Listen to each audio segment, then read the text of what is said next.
طباخة هانم، معاكم غادة محمد، وهنعمل احلى سلطة بنجر او الشمندر اللي بناكلها في كل ريستوران اللي بره.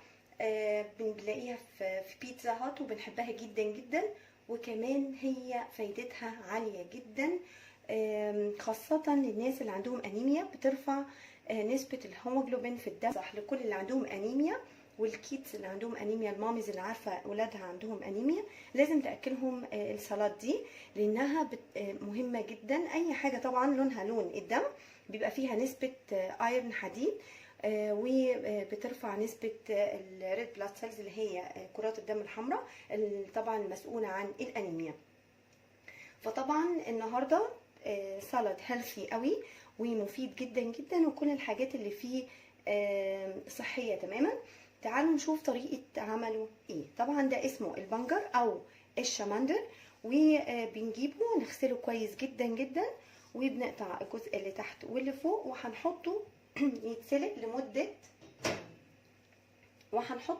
لمدة تلت ساعة.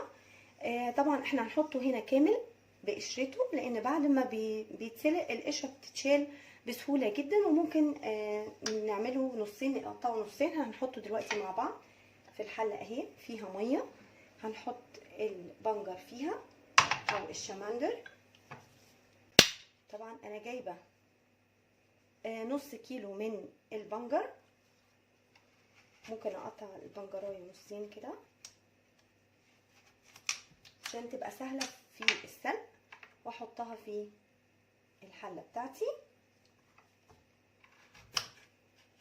وطبعا هسلقها لمدة تلت ساعة، وبرده هحط السكينة جواها كده عشان اعرف اذا كانت اتسلقت كويس ولا لا. بحط السكينة جواها، لو دخلت بسهولة يبقى كده تمام واتسلق، واحنا مش عايزينه يتهري خالص، احنا مجرد بس ما تدخل السكينة ويبقى 3/4 سوا بنطلعه، وهنبتدي نقطعه ونحط الخلطة بتاعته اللي احنا هنقولها كمان شوية. تعالوا نحطه ده على البوتاجاز بتاعنا ونرجع نعمل الخلطة بتاعتنا.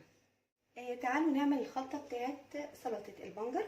هنحط اول حاجة فصين من الثوم. طبعا انا عاملة نص كيلو من البنجر، هحط له فصين من الثوم.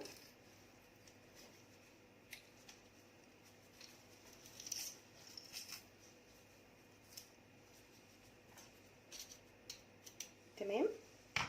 وهحط نص معلقة من الملح، ومعانا 3 معالق كبار من الخل،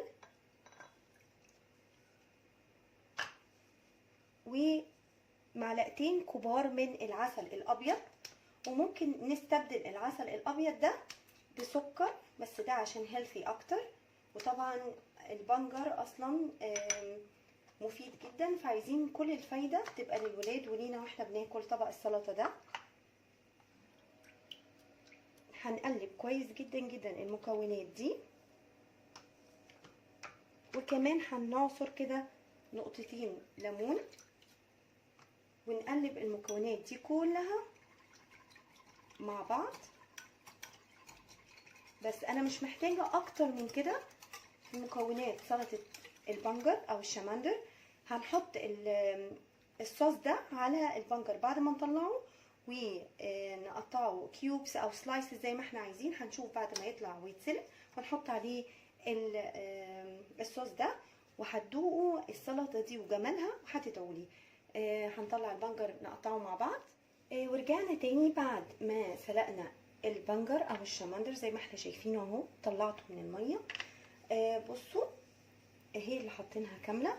بصوا القشرة بتتشال في منتهى السهولة بايدينا عشان ما يفقدش اي فيتامينز او اي مكون من مكوناته. بنسلقه بالقشر، وبعد كده بنشيل القشرة بعد ما نسلقه بسهولة جدا زي ما احنا شايفين اهو، في ثانية واحدة. هنقطعه مع بعض. انا هقطعه، شايفين بيتقطع بسهولة ازاي.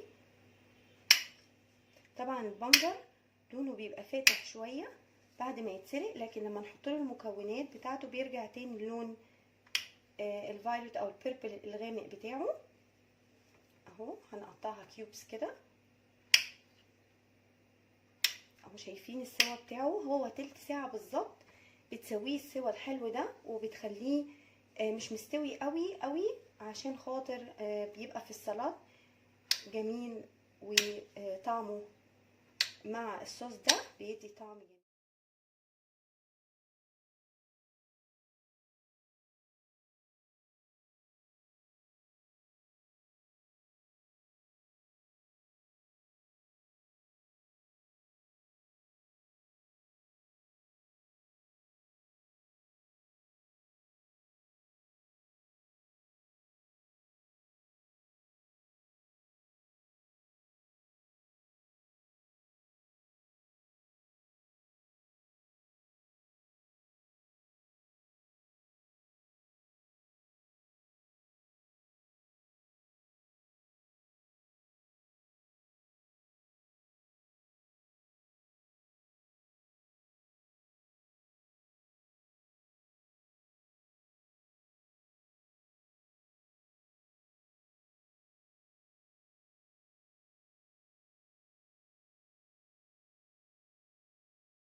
نحطه في البولة بتاعتنا.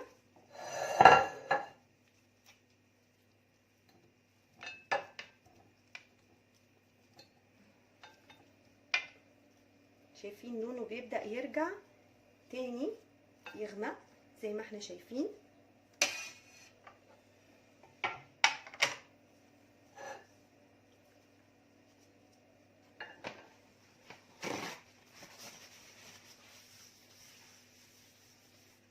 لازم نمسح اول باول عشان اللون بالكلر بتاعه بيمسك في الحاجة. بعد ما حطينا البنجر في البولة هنبدأ نحط الصوص اللي احنا عملناه عليه. تمام. ونقلب كويس قوي. بس عايزه اقول لكم على معلومه، ان احنا لو هناكل الكميه النهارده خلاص اوريدي بناكلها، بنحط المكونات دي عليها ونقلبها ونسيبها في التلاجة وناكلها.